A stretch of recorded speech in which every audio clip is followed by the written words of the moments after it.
Welcome back, everyone. Today I'm going to be reviewing, rating, and giving facts about Alien vs. Predator. Alien vs. Predator came out in 2004. The script was originally given to Fox back in 1990. Right after Predator 2 happened, there was the scene with a xenomorph skull in the Predator's trophy case. That's what gave the excitement for an Alien Predator crossover.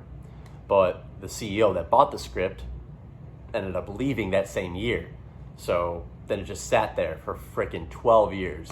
Then Fox decided, hey, let's revive the franchise by making a fifth Alien film. They brought in Ridley Scott, James Cameron, and Sigourney Weaver. They talked about a script, they wrote up a script, but then Fox decided, hey, we're actually going to do the Alien vs. Predator crossover instead. Can you help us? They thought it was a bad idea, so they left. A couple years later, Paul Anderson comes in with an idea for a script. Fox eats it right up, gives them a $50 million budget, and sends them on their way. But they wanted it done in a ridiculous time.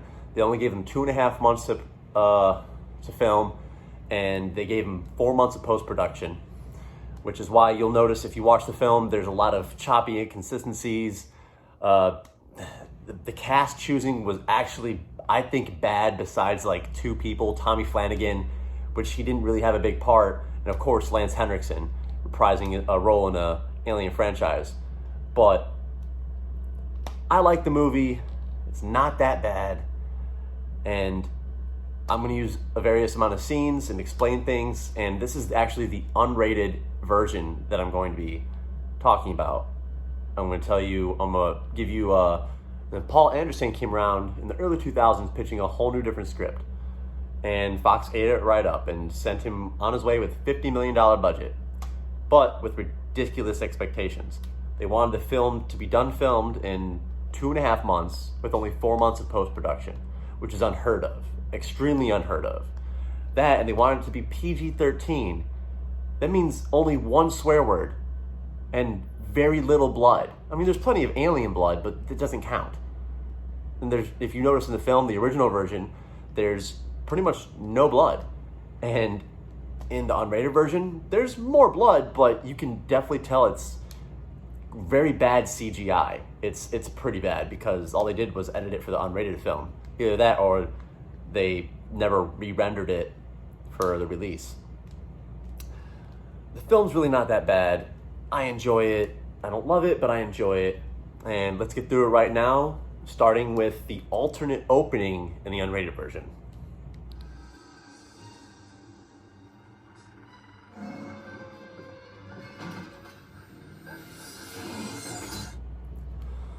Now, I don't know why that scene was removed. I personally like that as a starting scene better because, it's just kind of like sets things up a little bit instead of just later on in the film you'll see how they're like, oh, the entire town randomly deserted in 1904. Well, here you can obviously see why.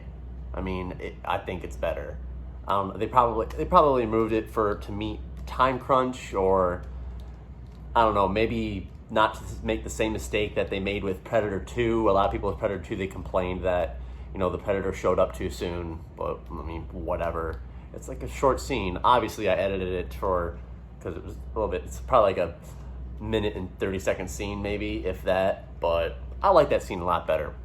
What do you think? Alien vs. Predator begins with the Weyland Corporation satellite orbiting around Earth. Over Antarctica, it picks up a heat bloom. Now, that is the actual original beginning opening scene in the theatrical version. Now, if you mistake the satellite for an alien queen, then the movie did its job. Paul Anderson designed the satellite to look like the alien queen, or the Acheron alien queen, as a nod towards James Cameron's Aliens. And when I was a kid and I saw this in 2004, he definitely succeeded. Mr. Weyland sees an opportunity and quickly assembles a team of specialists in every field. A little fun fact, if you paid attention to Lance Henriksen in the beginning of that little segment, he had his hand on the table and he used a pen and he moved it between his fingers, just like the knife game. Just like the knife game that Lance Henriksen did as Bishop in Aliens. Once again, another nod towards Aliens, which I thought was pretty cool. Mr. Whalen and his specialists expected to be the first ones to Antarctica, but the predators were one step ahead. Now the predators prepare for the hunt. Another fun fact.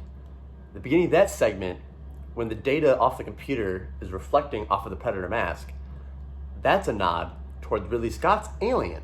In the very beginning segment of Alien, the computer turns on, and what's on the computer displays or reflects off of the astronaut helmet. I thought that was pretty cool too. As Mr. Whalen and his team arrive at the temple, they do not hesitate to enter, inadvertently activating the generator which awakens the alien queen and begins the process of the hunt.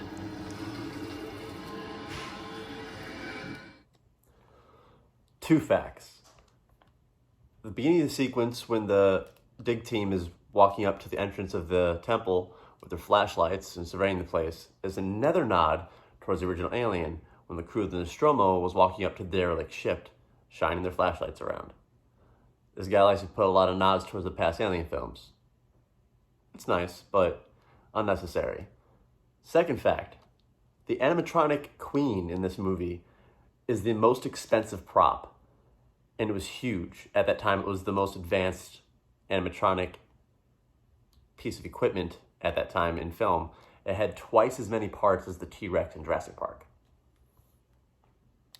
As Mr. Whalen and his team are exploring the temple below, the predators engage with Whalen Corporation soldiers above and make quick work of them. A fact about this scene, and it's not even the scene itself, but about fans. A lot of fans didn't like this scene because, by the time this movie came out, a lot of lore had already been made about predators, or as they're called in lore, the Yautja. But they usually don't, or even in the other Predator movies, you can tell they don't attack prey or people or anything unless it's a threat. They had no idea that they were there, so they could have easily maneuvered around them, which is what all the fanboys were saying. But you got to, as you find out in the movie, these are young predators, basically teenagers, and their hunting skill is not honed, and they act on instinct. They don't really hold the honor code that much, which is why you get this scene. I like the scene. I couldn't imagine a movie with not the scene in there. It just shows how badass they are. They make quick work of these guys that are armed to the teeth. Back down below, Mr. Whalen and his team enter the Sacrificial Chamber. In awe of what they see around them, they do not know what to make of it. Now this is a really cool fact. The Sacrificial Chamber, that beginning sequence you just saw, if you go and look at it again, it's laid out with the same, the how many tables there are the same amount of cryopods that there were on the Nostromo. So, same amount of dead people, same amount of people that were on the Nostromo. That's another nod towards Alien. I thought that was a really good ad. Mr. Whalen and his team then happen upon what they believe to be ancient artifacts. Upon taking them, they activate the final step in beginning the hunt. Another fact, in the opening sequence that you just saw, there's 3 plasma casters. The one all the way on the right is the traditional plasma caster you've seen in Predator 1 and Predator 2. The one in the middle, the director, Paul Anderson, actually had help in creating. He said that he didn't even really like the original look of the plasma caster. He said it looks too much like a blow dryer, like it was too small. He said he wanted it to be big and more destructive, look really badass. And that's why you get the really big one. Whatever, it's a freaking plasma caster. I don't really give a fuck, dude. As long as it shoots shit, I'm cool with it.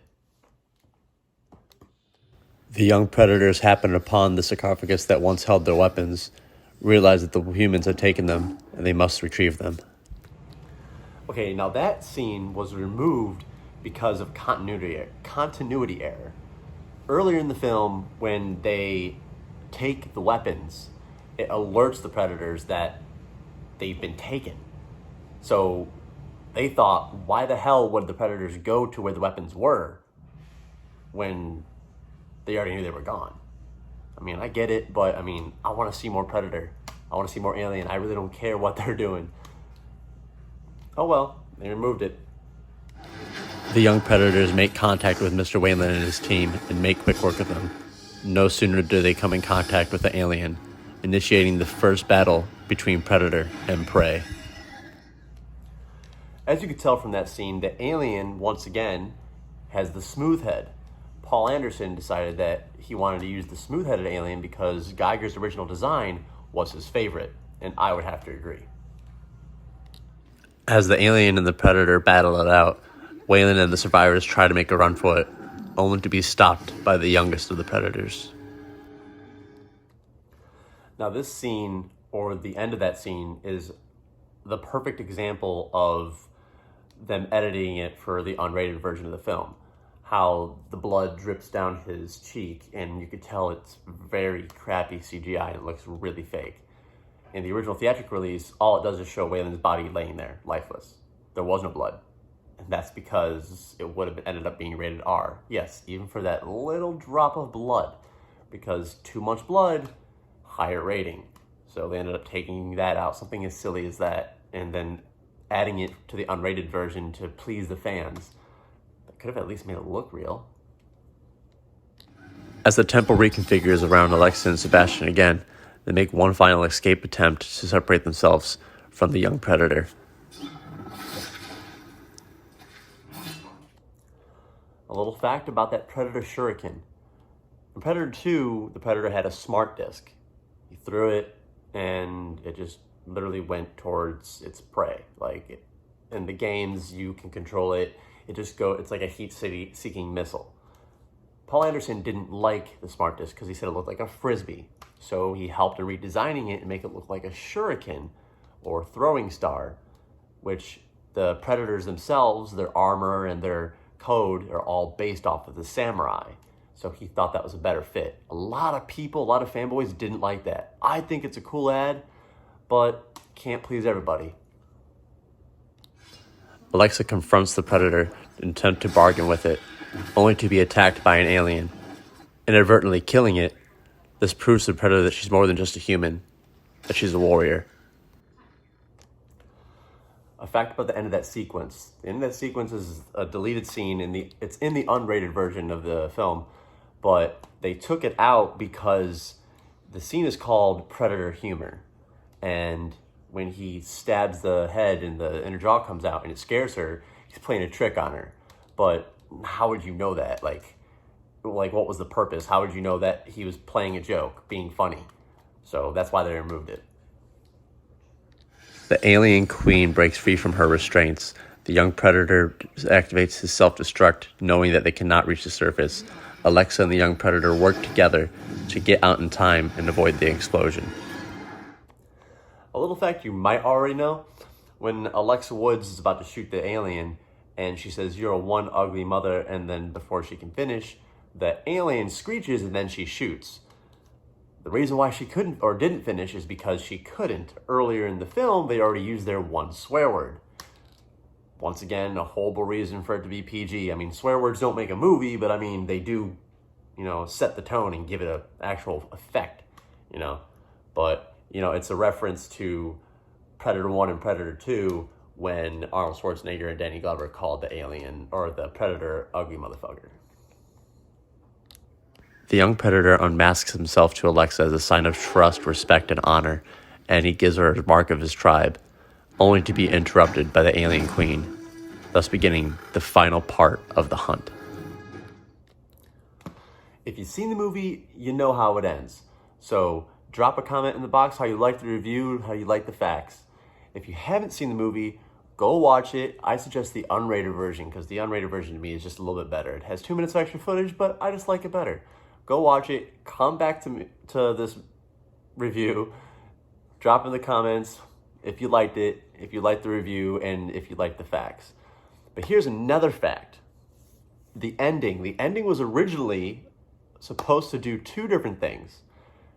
Peter Weller and Gary Busey were both interviewed and talked about coming in as playing Yutani. And in the Alien movies, it's Wayland Yutani. That ended up getting scrapped. That would have been really good.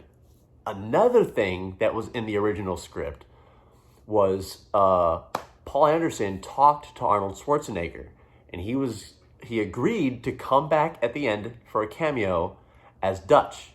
which was his character in Predator.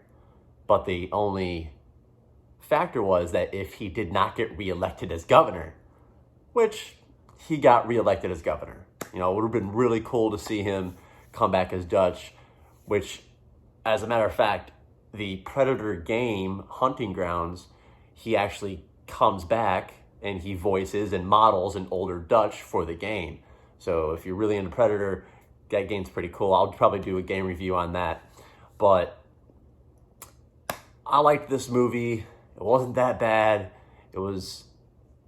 I don't think it was as bad as its sequel. I like the sequel better, but people say the sequel was worse. But I mean, this movie made more than its budget. It was a $50 million budget. It made $170 some odd million. It freaking tripled its budget. So I give Alien vs. Predator a 7 out of 10. You stuck with me through this whole video. Thank you so much. Please give it a like, share it amongst your friends, and subscribe when you want to be notified that I make more. Till next time.